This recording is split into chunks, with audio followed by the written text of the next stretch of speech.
Dear Tita L,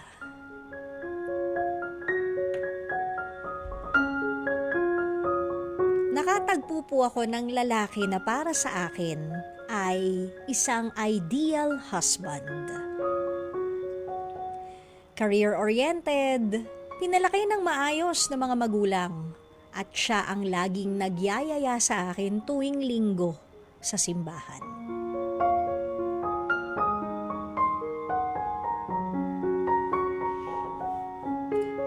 Cute po ako sa kanya, Tita L, lalo na pag nakangiti. Nawawala ang kanyang mga mata. Bet na bet ko pa naman ang mga chinito.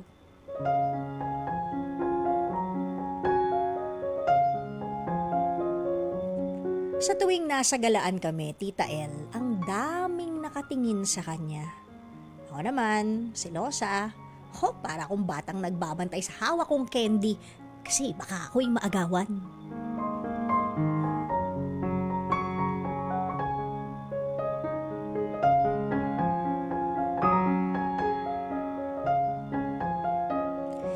Sayang nga lang, Tita L.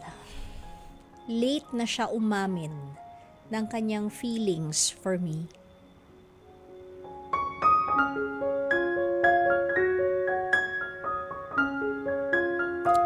Sa panahong hindi na ako malaya,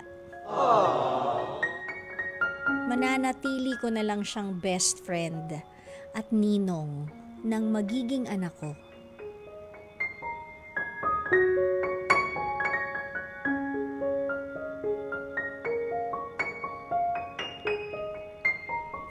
Wala pa po sa plano namin ni Boyfie ang pag-settle down, pero nasa sitwasyon na ako na parang nakatali sa mata ng ibang tao.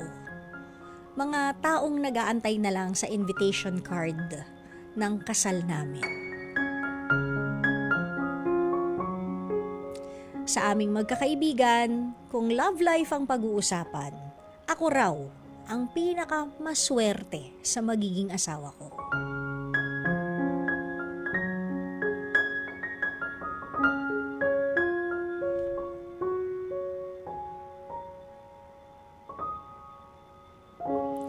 At sa my one and only best friend for 7 years, sana mahanap mo ang totoong pag-ibig, yung taong totoong sa iyo. Hanggang dito na lang po, lubos na gumagalang, Annabelle.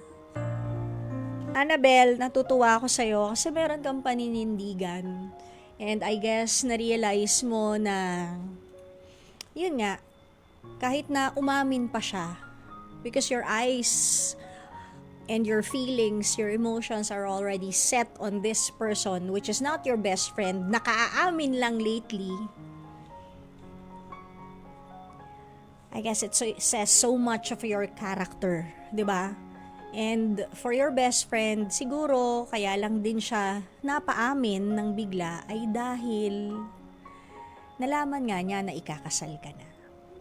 Imagine, kung noon pa, siguro, kayong dalawa yung magkakatuluyan. Pero, wag na natin isipin yung what ifs. Kasi nangyari na yan eh. Probably, hiccups lang to. O sinok lang sa relationship nyo bilang mag-best friend. Siguro, you're really destined for your jowa. At siya naman probably ay destined para sa ibang babae na baka sa mga susunod na buwan o mga taon pa niya makikilala. 'Di ba? Baka napaglaruan lang kayong dalawa ng tadhana. Pero maganda 'yon kasi at least alam mo na paghiwalay mo yung feelings mo para sa kanya noon versus yung feelings na nararamdaman mo para sa present mo na jowa. So, tama naman yan. You're on the right track, girl. Diba? So, ayun.